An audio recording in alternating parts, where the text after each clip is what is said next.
ஏழ் பிறப்பும் இணைந்திருக்கும் சொந்தம் இந்த சொந்தமம்மா. வாழ்விருக்கும் நாள் வரைக்கும் தஞ்சமுந்தன் நெஞ்சமம்மா.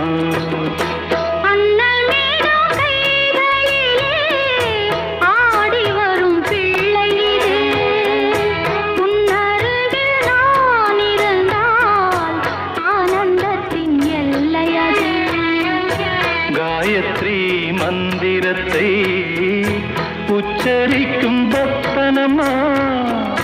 கேட்கும் வரம் கிடைக்கும் வரை கண்ணுறக்கம் மரம்